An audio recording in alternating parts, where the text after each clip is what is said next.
오늘 주신 하나님 말씀 요한복음 8장 31절에서 38절까지의 말씀을 제가 봉독하겠습니다. 그러므로 예수께서 자기를 믿은 유대인들에게 이르시되 너희가 내 말에 거하면 참으로 내 제자가 되고 진리를 알지니 진리가 너희를 자유롭게 하리라. 그들이 대답하되 우리가 아브라함의 자손이라 남의 종이 된 적이 없거늘 어찌하여 우리가 자유롭게 되리라 하느냐. 예수께서 대답하시되 진실로 진실로 너희에게 이르노니 죄를 범하는 자마다 죄의 종이라. 종은 영원히 집에 거하지 못하되 아들은 영원히 거하나니 그러므로 아들이 너희를 자유롭게 하면 너희가 참으로 자유로우리라. 나도 너희가 아브라함의 자손인 줄 아노라. 그러나 내 말이 너희 안에 있을 것이 없으므로 나를 죽이려 하는도다. 나는 내 아버지에게서 본 것을 말하고 너희는 너희 아비에게서 들은 것을 행하느니라. 아멘. 명절 잘 보내시고 오셨죠? 네.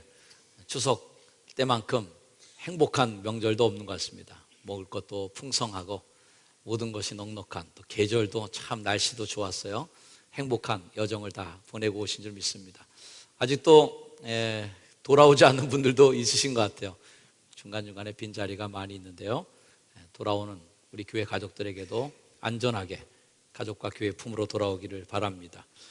여러분, 감사 이번에 많이 하셨습니까? 우리 며느님들은 감사 별로 안 나오는 게 추석 명절이라고 그래요. 명절 증후군이 있다고 그러는데 우리 여성분들만 이번 추석 때문에 참 행복하고 감사했습니다. 시작. 표정이 어두워요. 표정이 어두워요. 우리 할머니들은 며느리 때문에 추석 명절 참 행복했습니다. 시작. 저희 어머니가 목소리를 크게 해주셔서 감사해요. 괌을 저는 가보진 못했지만 괌에 가면 관광 명소로 되어 있는 동굴이 하나 있답니다. 이른바 요코이 동굴이라는 곳인데요.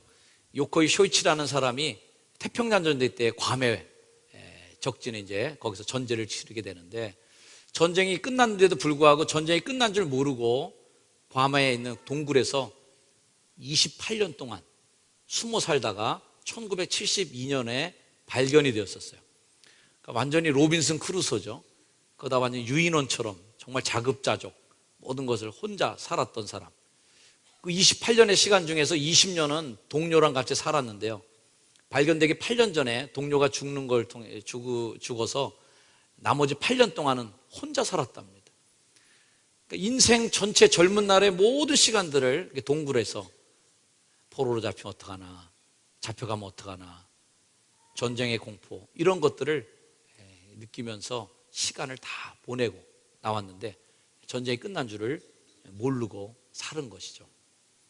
전쟁이 이미 끝나서 자유의 몸으로 살 수 있었음에도 불구하고 여전히 동굴 안에서 28년의 시간을 허송세월했던 요코의 이야기를 들으면서 느낀 첫 마음은, 야, 한 사람의 인생이 이렇게 불쌍하게 지나가도 되는 건가? 정말 한 사람 한 사람의 인생에 가치가 있다고 그러는데 어떻게 이 사람의 인생은 그 거짓말에 속아서 아직도 전쟁 중이구나, 이 거짓말에 인생을 다 소비해버리고 전쟁 끝나기만을 기다리면서 숨어서 시간을 다 소비해버린 거예요. 그분의 인생에서 느낄 수 있는 가장 큰 비극적 단어를 고르라 한다면 자유라는 단어를 고르고 싶습니다. 자유가 없는 인생, 전쟁의 공포, 포로가 되면 어떡하나, 그런 두려움 때문에 고향도 갈 수 없었고 가족들도 만날 수 없었고 그 인생을 거기서 그냥 다 소비해버린 거예요. 그런데 어찌 그런 인생의 비극이 요코이 한 사람만의 비극이겠는가? 우리 예수님께서 이미 우리 죄를 위해서 다 돌아가심으로 우리의 죄를 사하셨다고 하는 엄청난 빅뉴스, 정말 이 복음이 우리에게 있는데도 불구하고 이 복음을 듣지 못한 채 계속해서 죄의 종로로 타면서 인생을 소비하고 살아가고 있는 크리스찬이 있다면 이 요코이 쇼이치만큼 정말 어리석은, 그렇게 낭비하는 인생을 살아가고 있는 분이 아닌가 합니다. 현대판 요코이, 기독교판 요코이가 있는 거죠. 아마 여기 계신 분들에게 한 사람씩 이렇게 물어본다면 동일한 대답을 다 하실 거예요. 한번 이렇게 물어볼까요? 자유롭게 사세요. 시작. 자유롭게 사세요. 그러면 아마 대부분 대답이 비슷할 거예요. 내가 무슨 옥에 갇힌 것도 아니고, 내가 어디서 머슴 노릇하는 것도 아니고, 내가 어디 종 노릇하는 것도 아니고, 나 자유롭게 살죠, 목사님. 자유로워요, 아주. 가진 거 없어도 아주 마음 편해요. 나를 누가 해코지할 수가 없어요. 라고 얘기할 거예요. 특히 우리나라가 지금 누리고 있는 자유는 세계 어느 나라와 견주어도 꿀릴 게 없는 정말 많은 자유를 누리고 삽니다. 어느 나라 보니까 어떤 여자가 이뻐갖고 코가 잘린 사람도 있고. 예쁜 분들 조심하세요. 참 다행인 줄 아시기 바랍니다. 대한민국 살아갖고 예쁜 거 대접받고 사시는 거지, 엄한 나라에서 태어나셨으면 예쁜 것 때문에 코도 잘리고 말이죠. 평생 동안 이거 두건 같은 거 뒤집어 쓰고 살아야 되는 그런 나라. 인도 같은 나라는 너무 예뻐갖고선, 인도인지 어디 나라인지 들을까요? 너무 예뻐갖고 상원의원인가 하원인가 지방의회에 뭔가 당선됐는데요, 예쁘서 도로 탈락했답니다. 예쁜 얼굴로 돌아다니면 사람들이 현혹받으니까 안 된다고. 옆에 분에게 여성분들만 인사해 주세요. 예쁜 것도 죄냐?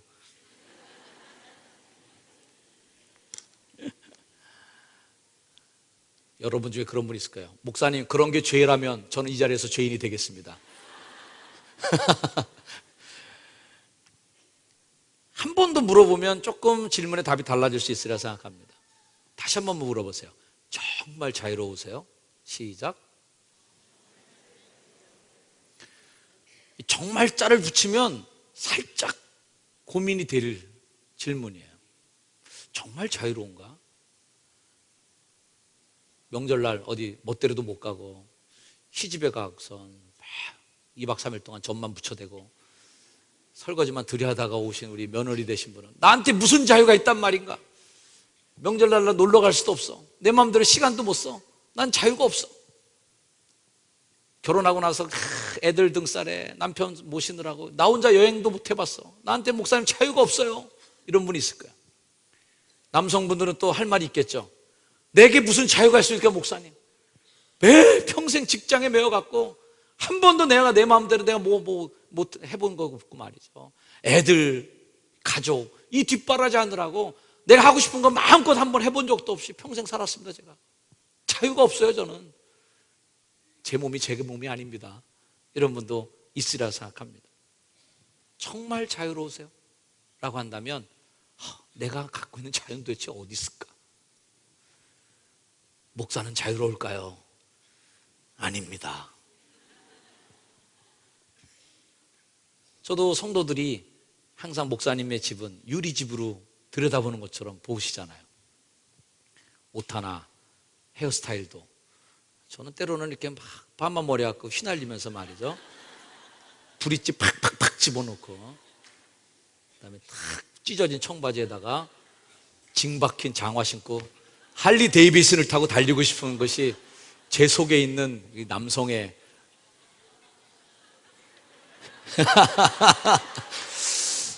그러면 이제 안 되는 거죠. 자유롭지 않아요. 우리 모두가 그럴 자유를 마음껏 누리지 못합니다. 직장에서, 가정에서, 또는 심지어는 정말 하나 구속할 것이 없는 이 교회 와서도 그렇게 자유롭지 않아요. 교회 오면 장로님 엄청 부자연스러우실 거예요. 부담 많이 되시. 권사님들도 부담. 교회에서는 또 착해야 되잖아요. 착한 척 해야 되죠. 말도 조신조신하게 해야 되죠. 자유롭지 않아요. 도대체 우리가 누려야 될 자유는 어디 있나? 이게 우리 현대인들이 갖고 있는 고민입니다. 오늘 설교의 제목인 동문서답인데요, 예수님께서 진리가 너희를 자유케 할 거야, 자유로워져야 돼 니들, 이렇게 얘기하니까 유대인들이 동문서답 질문합니다. 아니, 우리가 언제 종되었던 적이 있습니까? 우리 보러 자유로워라는 얘기가 뭡니까 도대체? 우리가 아브라함의 자손으로서 한 번도 종된 적이 없는데 우리가 노예도 아니고 말이죠, 나한테 자유로우라는 얘기가 뭡니까 도대체? 사랑하는 여러분, 오늘 제가 이 자리에서 여러분 자유로워하셔야 됩니다 라고 선포할 때에, 목사님 내한테 무슨 자유를 얘기하시는 거예요? 내가 뭐 잘못했나요? 내가 어디 구속되어 있나요? 나 잡자는 거 없어요. 나 아주 편하게 잘 살고 있어요 라고 하지만 우리에게 갖고 있는 정말 구속이 없이 우리가 정말 자유 속에서, 그런 진리 속에서 완전한 자유를 누리고 사는가? 설교 서두에 예를 든 바로 이 요코이 쇼이치처럼 이미 전쟁이 끝났다는 선포가 떨어졌는데도 불구하고, 내 인생 속에 하나님께서는 죄의 종이 아니라 라고 선포했는데도 불구하고, 예수님께서 오늘 말씀에 있는 것처럼 예수께서 대답하실 때 진실로 진실로 너에게 이르노니 죄를 범하는 자마다 죄의 종이다 말이에요. 이미 그 죄를 주님이 끊어주시고 십자가에서 도말하셨는데도 불구하고 여전히 죄의 종 노릇하는 우리들에게 주님이 오늘 말씀하시는 것이 오늘의 음성인 줄로 믿습니다. 죄의 속성은 죄 짓는 자를 종처럼 부리는 능력을 갖고 있어요. 죄는 죄 지은 사람을 꼼짝 못하게 얽어매는 힘을 갖고 있습니다. 그러니 죄의 종이라고 표현하는 거예요. 죄의 친구도 아니에요. 죄하고 같이 동업하는 동업자도 아니에요. 종이에요. 죄를 범하는 자마다 죄의 종이다. 그러므로 그 종된 죄에서부터 벗어난다는 것이 주님이 말씀하시는 진리가 너희를 자유케 할 것이다 라고 하는 선포의 말씀입니다. 설교의 서두의 결론부터 먼저 말씀을 드리자면 이거죠. 죄는 우리를 종 노릇하게 만드는 권세가 있는 거죠. 그래서 죄랑 싸우면 안 되는 거예요. 왜? 이기지 못해요. 죄랑 맞짱 떠봐야 매일 깨지는 겁니다. 고상하신 사도 바울께서도 내가 죄인 중에 괴수다. 자기가 자기를 보니까 이거 괴수예요. 자기 괴수. 내가 선을 행하고자 하는 나의 마음이 있는데도 불구하고 악을 행하려고 하는 나의 마음이 또 다른 내가 되어서 나를 끌어가는 그런, 오라 나는 참 공고한 사람이구나. 내가 맨날 죄에게 지는구나. 그분도 그렇게 느끼는 어마어마한 죄의 권세가 있다는 거죠.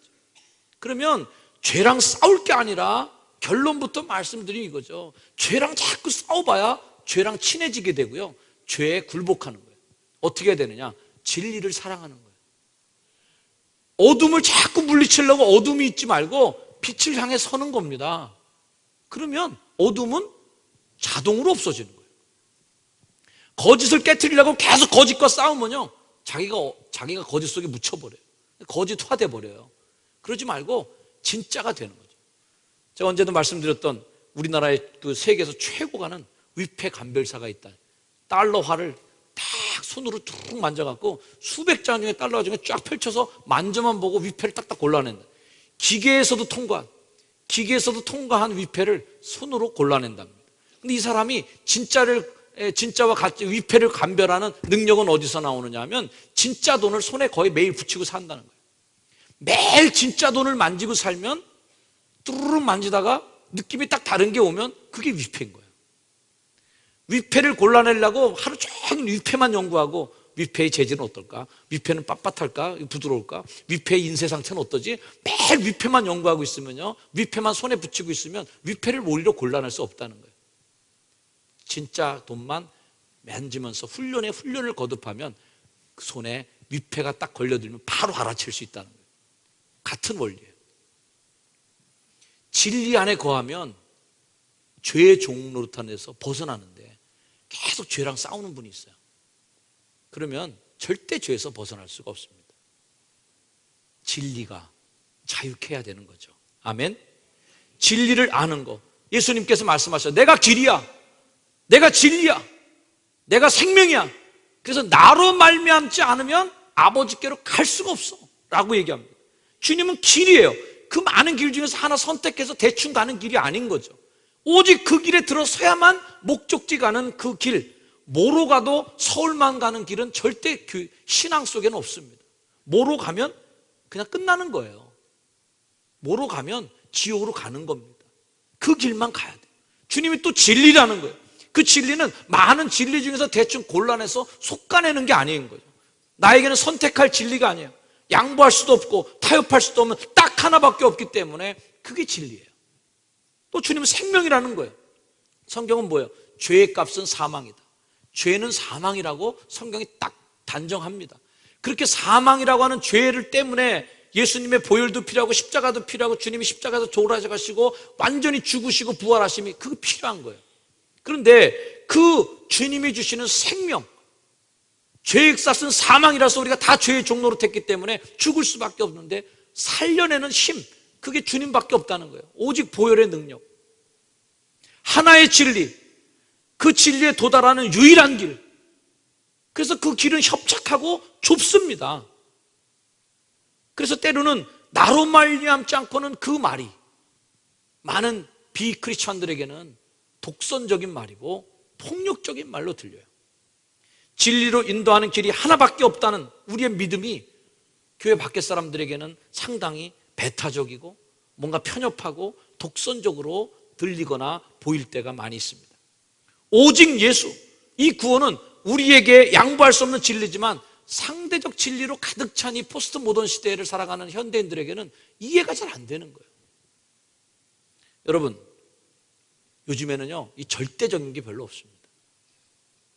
절대적 가치, 절대적 기준이 다 흔들리는 시대에 우리는 살고 있는 거죠. 우리는 많은 선택을 해야 기분이 좋습니다.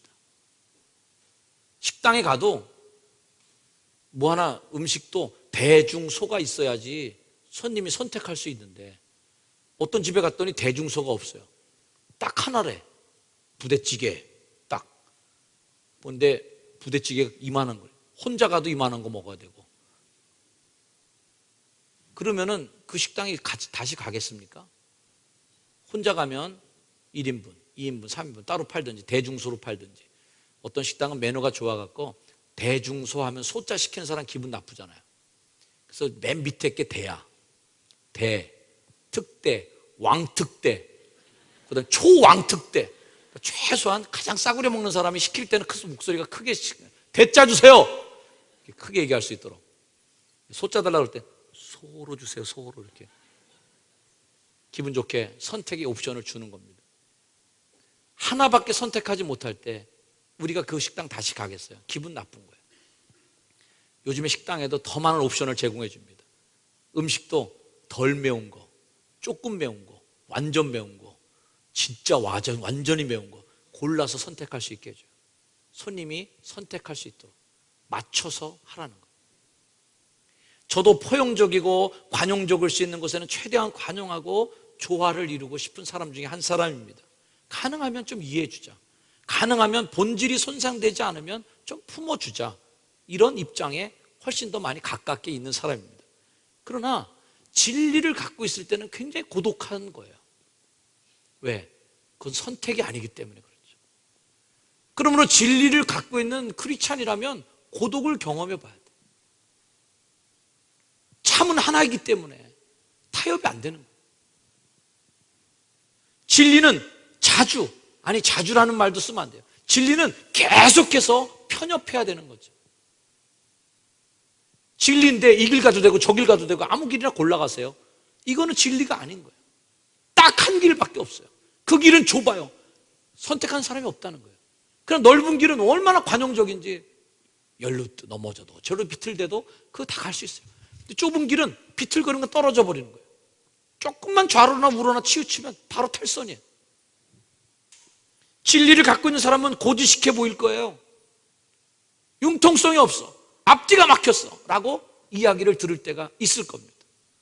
크리스천이면서도 사람 좋다. 이런 얘기 들으면 뭔가 점검해 보셔야 돼요. 진리는 그렇게 너무 관용적이지 않다. 그렇게 너무 타협적이지 않다는 걸 알아야 됩니다. 진리로 인도하는 길은 좁고 협착하고 그 길로 걷지 않으면 목적지에 절대 도달할 수 없다라는 게 다른 길인 거죠.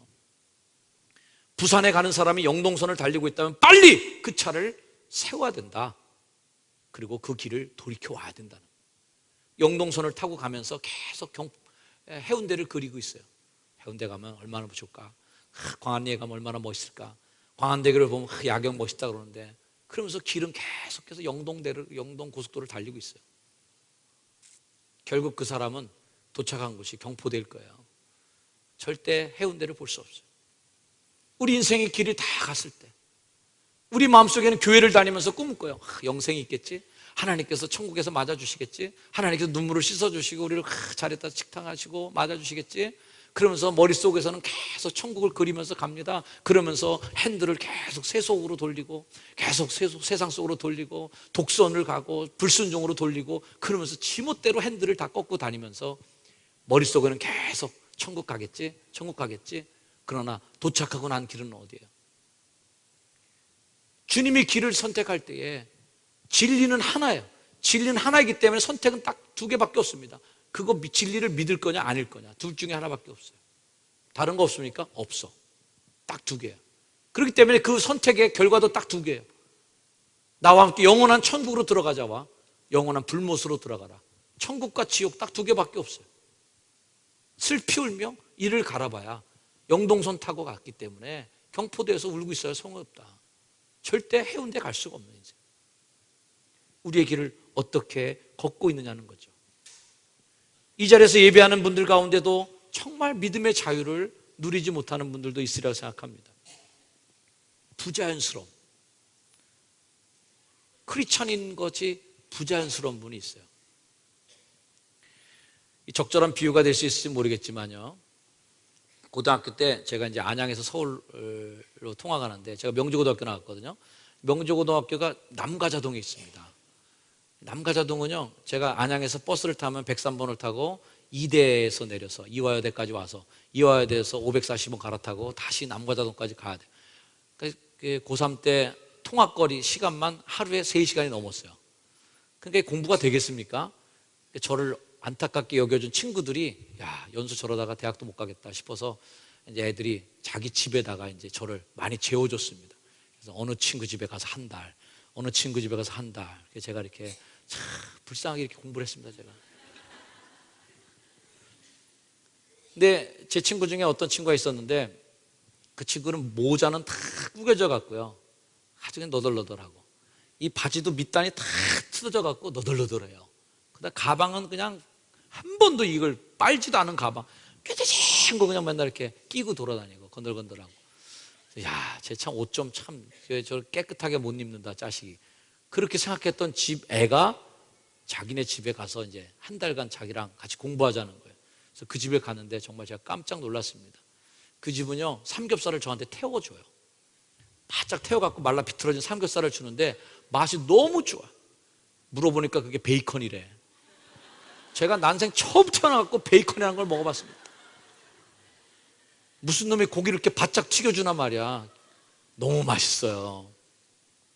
이 친구 집이 어디냐면 지금 스위스 그랜드 호텔이라고 그 모레네 거기 가면은 그 호텔이 있습니다. 스위스 그랜드 호텔 뒤에 돌산이 있는데 그 돌산 밑에 대저택들이 몇 개 있어요. 대저택들. 그 집 중에 하나예요. 얼마나 부자인지 걔는 자기네 집에 식구가 몇 명인지 몰라요. 자기네 그 마당 집에서 사는 식구가 몇 명인지 몰라요. 청소부 하는 분, 운전하는 분, 정원사 아저씨, 식모 언니 다 해갖고 식구가 몇 명인지 자기가 모른대. 저랑은 전혀 다른 세계에서 사는 애가 있는 거예요. 이 친구는 라면도 자기가 한 번도 끓여본 적이 없대요. 고3 때까지. 항상 일하는 분이 끓여주시는 거예요. 야, 이런 친구랑 제가 한 달간 같이 살아봤다는 거 아닙니까? 근데요, 저는 그 당시만 해도 가난한 정말 목사의 아들이에요. 개척교회 하시는 목사님의 아들. 방학 되면 교련복 하나로 방학을 나야 되는 그런 사람입니다. 근데 걔네 집은 정말 어마어마한 부자예요. 아버지는 서울대 교수, 엄마는 동대문 포목상 사장님. 돈 엄청나게 버십니다. 그런 부잣집 애인데요, 걔랑 나랑 딱 집 문 앞을 나설 때는요, 누가 그 집 아들 같을까요? 걔는 정말 가난한 애예요. 나는 옷도 깔끔하게 입고. 왜냐면 우리 집은 가난하니까 더 깔끔하게 입어야 돼. 누가 들킬까 봐. 걔는 하나도 꿀리는 게 없는 거예요. 너덜너덜하게 입고 다녀고 가방이 다 찢어진 가방 들고 다녀도 이런 가방 정도는 마음만 먹으면 1000개도 사는 애예요. 교복을 365벌 사갖고 매일 하루에 하나씩 입어도 될 만한 애인 거예요. 그러니까 하나도 거기에 스트레스가 없는 거예요. 옷 입는 거에 불편함이 없어요. 당당해. 남이 어떻게 나를 볼 거에 대해서 신경도 안 써요. 제가 그 친구를 보면서 그런 생각을 했습니다. 나는 누가 나를 어떻게 볼까에 대해 신경 쓰고 사는데 쟤는 전혀 신경 안 쓴 거예요. 반에서도 걔가 그렇게 헐게 옷을 입고 다니기 때문에 걔의 진짜 모습을 못 본 사람들은 쟤네 집 좀 어려운 집 아닌가, 가난한 집 아닌가. 그러나 걔는 그거 신경 안 써요. 왜? 맘만 먹으면 얼마든지 좋은 옷 입고 다닐 수 있는 애인 거예요. 대학교에 가서 저는 이제 생각이 좀 깨쳐지면서 그냥 저의 옷 입는 거 이런 부분들에 대해서 제가 많은 자유함을 얻게 됐지만 정말 가난할 때는요, 옷 매매수에 신경 안 쓸 수가 없어요. 내 가난을 들킬까? 나의 없음을 누가 알까? 이게 불편한 거예요. 빈수레가 요란하다는 속담도 있지만 진짜를 갖고 있는 사람은 오히려 조용해요. 진짜를 알고 있는 사람은 묵직해요. 근데 가진 게 없으면 요란합니다. 더 큰 소리를 내야 돼요. 더 과시해서 부풀려야 돼요. 그래야 남들이 그걸 알아채지 못하니까. 더 아는 척도 많이 해야 돼요. 잘난 척도 더 많이 해야 돼요. 더 목소리를 크게 내야 돼요. 그래야 인정이 되고 나를 알아주니까. 하지만 진짜 갖고 있는 사람은 별로 그런 게 없습니다. 점점 더 다른 사람들의 시선으로부터 자유를 빼앗겨버리는 사람들, 복음의 진리를 믿는 것도 예수 그리스도의 십자가로 내가 마음속에 갖고 있으면 그 신앙에 대해서 전혀 불편함이 없는데, 흉내내고 믿음 생활하려니까 얼마나 신앙생활이 불편하고 힘든지. 진리가 너희를 자유케 한다 그랬는데 그놈의 진리는 나를 얼마나 괴롭히고 불편하게 만드는지. 알량한 그 진리를 내가 믿는답시고 교회 다니는데 얼마나 그 예수 믿는 게 나를 불편하게 만드는지 말이에요. 그런 경험하는 분들 없습니까? 가식과 포장된 나로부터 벗어나기를 주의로 축복합니다. 껍데기인 내가 깨어지고 진짜 내가 드러날 수 있기 위해서는 우리가 복음의 망치, 진리라고 하는 그 망치로 그걸 깨어버려야 된다. 예수님께서 말씀하셨다. 진리가 너를 자유케 할 것이다. 진리로 너를 쳐라. 진리로 너의 껍데기를 내려쳐라. 그래서 깨트려야만 네가 바로 자유하게 될 것이다. 그 가짜에서 깨어나야만 네가 거기서 해방될 거 아니냐, 진짜가 될 거 아니냐. 이스라엘 사람들은 아브라함의 자손이라고 하는 그 껍데기 속에 숨어서, 율법이라고 하는 그 껍데기에 숨어서 복음의 자유, 하나님이 주신 자유를 다 잊어버린 채 안식일도 피곤해, 주님의 계명을 지키는 것도 피곤해, 의무를 지키는 것도 피곤해, 피곤에 찌든 인생을 살아가는 그들에게 주님이 해방되라 말이죠. 자유로 와라 선포하신 게 아니겠습니까? 오늘 말씀은 진리가 너를 자유케 하라고 하는데 영어 성경을 직역하면 the true, 딱 하나예요. the true는 하나밖에 없는 진리, 그 truth, 한 개밖에 없는 진리이기 때문에 이 말씀을 직역하자면 바로 그 진리를 알지니, 그 진리를 알지니 그 진리가 너희를 자유케 할 것이다. 진리는 두 개도 없는 거예요. 딱 하나, 그 진리가 너를 자유케 하는 거죠. 그 진리는 유일한 것이고 흔들리지 말아야 되는 것이죠. 그러나 점점 더 상대화져가는 이 포스트 모던 시대를 살아가는 우리 속에서 상대적 가치관이 더 많은 이 세상에 있어서 목회자도 고민이 많이 있습니다. 어떤 원칙을 세워서 성도들을 지도해야 될지 제가 참 막막할 때도 있어요. 주일 성수만 하나 해도 옛날처럼 주일 성수 못하면 이게 교인도 아닌 걸로 이렇게 야단칠 수가 없어요. 주일날도 근무해야 되는 분들, 주일날도 일해야 되는 분들에게 그때로 예수 믿으려면 관두라고 어떻게 얘기를 해요? 생활이 다 끝나버리는데 힘든 거예요. 11조 성도라면 당연히 해야 될 의무고 당연히 해야 돼. 근데 버는 것보다 빚이 더 많이 나가. 빚 갚는 이자가 더 많이 나가는 분이 있어요. 수입은 100만 원인데 나가는 게 150만 원. 그렇게 갖고선 이게 생활이 안 되는 분이에요. 그 갖고 당연히 11조 안 하니까 교인도 아니고 의무를 다하지 못하니까 벌 받을 거라고 저주를 퍼볼 수가 있어요? 안 되죠. 못 하는 거예요. 가정 문제, 이 자리에 계신 분이 계시면 죄송하지만 이제 이혼 문제 같은 것도 교회가 이제 전향적으로 생각해 줘야 되는 거예요. 옛날에 이혼하지 말아라, 이혼하면 범죄자 취급하고, 이제는 교회에서 그러면 안 된다. 오히려 교회가 이제 품어주고 그들이 다시 회복될 수 있도록 더 보듬어주고 이 해줘야 되는 거지. 그거 죄인으로 낙인 찍고 잘못했다고 이 가치관이 이렇게 바뀐 거죠. 교회가 그런 가치관을 가지고 변하지 않는 절대 진리를 가지고 다 모든 걸 처단하고 흙과 백으로 나눠 갖고 천국과 지옥을 딱딱 갈라놓는 게, 이게 목회하는 것도 보통 갈등 있는 게 아닌 거예요. 포스트 모던 시대의 특징이에요. 절대 가치가 없다. 과연 이런 목회 현장 속에서 내가 붙잡고 가야 될 진리에 대해서 더 깊이 고민하고 살아가는 중입니다. 어떤 것이 진리인가? 진리를 지킨다는 것은 왠지 그 진리가 나를 불편하게 만드는 것만 같은 선입감이 있습니다. 그렇죠? 진리 고수 그러면 뭔가 딱딱해져야 되고 부담이 확 오는 거예요. 그러나 제가 오늘 설교를 준비하면서 한 가지 느낀 것은, 불편한 진리, 그래서 그 진리를 지키기 위해서 내가 더 불편해지고 더 고통스러운 거는, 그건 진리가 아니고 하나 더 넘어서야 될 진리가 있구나. 대부분 교인들이 여기서 마무리해요.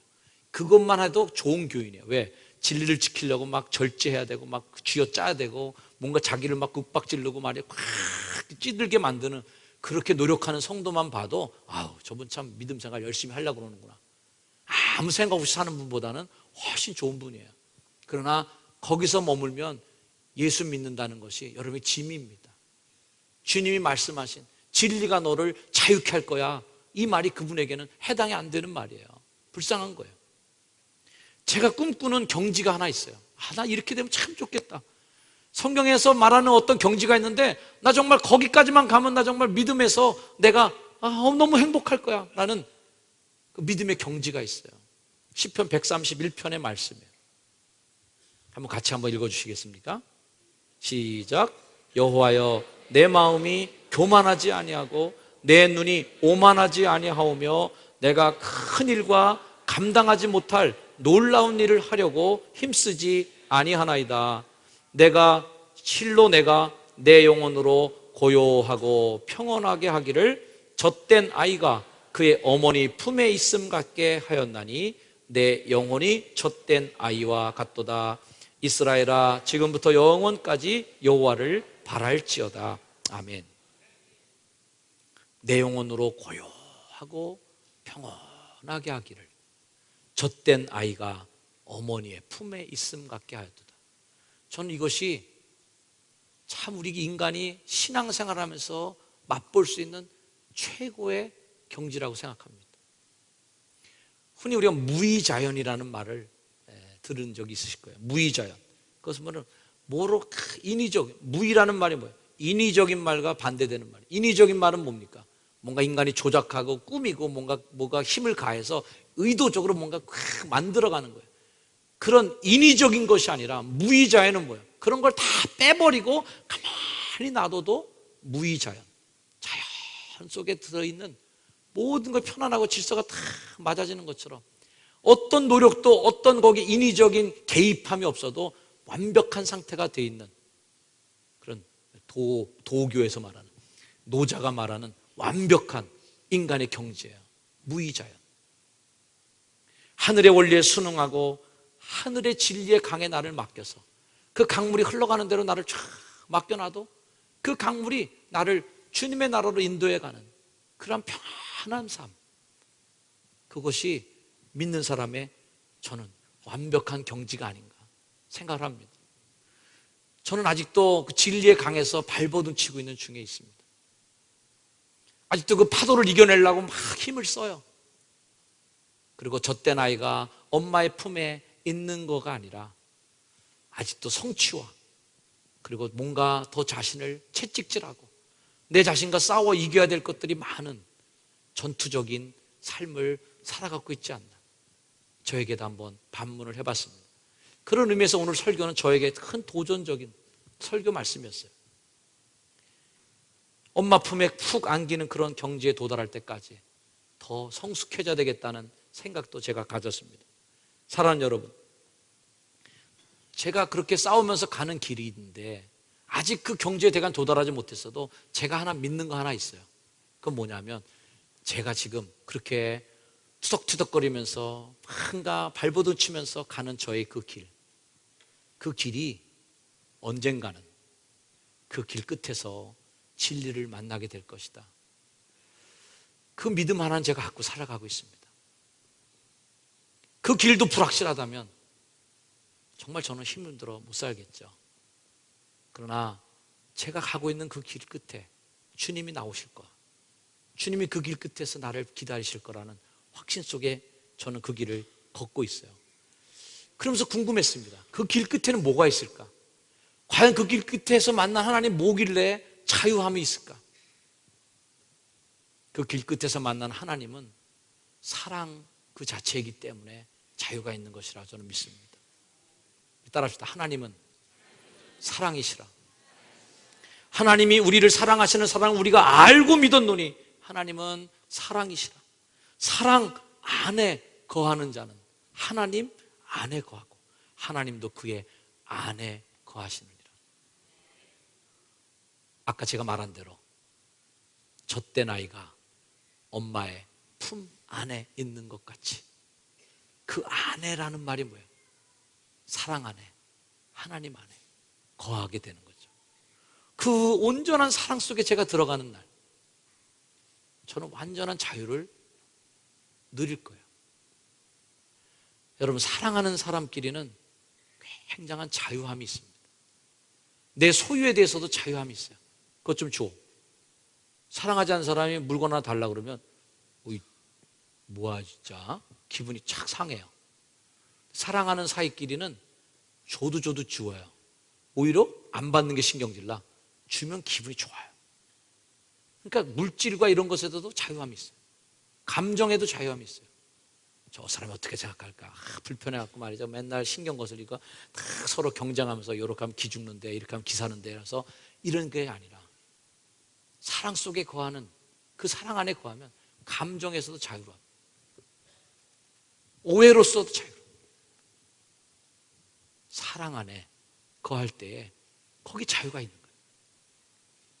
주님의 사랑 안에 거하는 여러분에게 주여로 축복합니다. 그리고 여러분의 가정 안에도 식구끼리 그 사랑 안에 거하는 그러한 자유함이 있기를 축복합니다. 교회 안에서도 진짜를 가슴에 품은 자의 여유, 진짜를 내가 알고 있기 때문에, 진짜를 가졌기 때문에 누가 뭐 좀 신경 거스르는 말을 해도 웃어줄 수 있는 그 여유 어디서 나올까요? 난 진짜니까 가질 수 있는 여유인 거죠. 여러분 모두에게 그런 믿음의 축복, 자유함이 있기를 주의로 축원합니다. 기도하겠습니다. 하나님, 진짜를 가슴에 품고 살고 있는 우리가 되게 하시고 가짜로 사는 우리가 진리를 소유하지 못함으로 꾸며내고 사는 우리의 껍데기 인생을 벗어나 진리가 너를 자유케 할 것이다, 진리를 소유하라고 우리에게 말씀하시는 하나님의 진리, 그 사랑의 진리를 가슴에 품고 살아가게 하옵소서. 예수님의 이름으로 기도합니다. 아멘. 우리 자리에 일어나셔서 우리 함께 찬양하겠습니다. 오 자유, 오 자유, 나는 자유하리라. 자유를 향한 마음을 찬양으로 한번 표현하겠습니다. 박수 한번 쳐.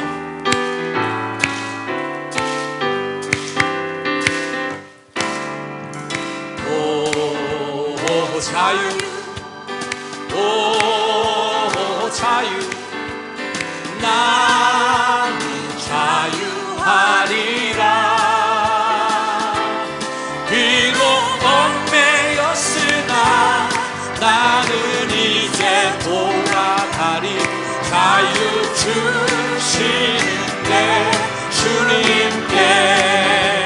오 자유, 오 자유, 오 자유, 나는 자유하리라. 비록 얽매였으나 나는 이제 돌아가니. 자유 주시는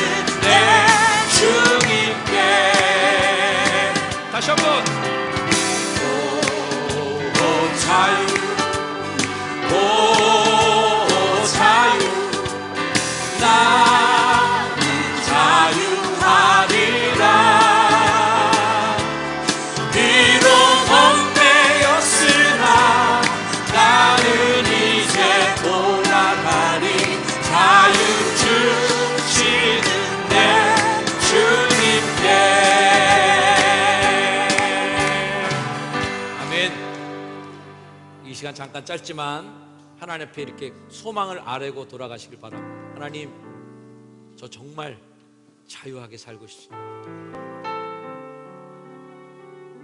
진리를 내 마음에 품게 하옵시고, 내 가슴에 품은 그 진리가 묻혀지거나 빛이 바라지 않게 하시고, 주님이 주신 그 십자가의 진리가 내 가슴 속에 영원히 살아 숨쉬고 빛나는 가치가 되게 해주시옵소서.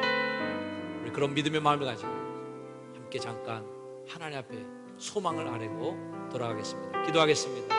하나님, 감사합니다. 내게 자유함을 주시고 온전한 자유함에 하나님의 기쁨이 우리가 있게 해 주옵소서. 진리가 나를 자유케 하시고 하나님의 그 십자가의 진리를 가슴에 품고 세상에 누구 하나도 두려울 것 없이, 세상의 어떤 눈치나 사람들의 눈으로 그것은 나의 자유를 속박하지 않게 하시고 주님 안에 완전한 자유로 하나님을 오시고 사는, 하나님과 나와 돕게하고 살아가는 거룩한 믿음의 경지에 돌아가시도록 축복하여 주옵소서. 내게 자유 주신 우리 구주 예수 그리스도의 이름으로 기도하옵나이다. 아멘. 지금은 우리에게 그 자유를 주시기 위하여 십자가의 구속을 몸소 당하시고 죽음의 권세에 자신을 묶임당하고 차가운 무덤 속에 묻히시고, 그러나 그곳에 갇혀있지 않으시고 하나님이 주신 부활로 자유의 선포를 알리신 우리 구주 예수 그리스도의 은혜와 우리를 자유케 하신 하나님의 놀라운 사랑과 우리 가운데 내주하셔서 그 진리가 내 속에 숨쉬게 하시고 빛이 나게 하셔서 가슴에 품은 그 진리로 우리의 삶 속에서 빛나는 인생을 살도록 도우시는 성령님의 은혜가 함께 예배하며 세상으로 나아가는 거룩한 죄 백성들 머리 위에 이제로 영원까지 늘 항상 함께 하시기를 간절히 축원하옵나이다. 아멘.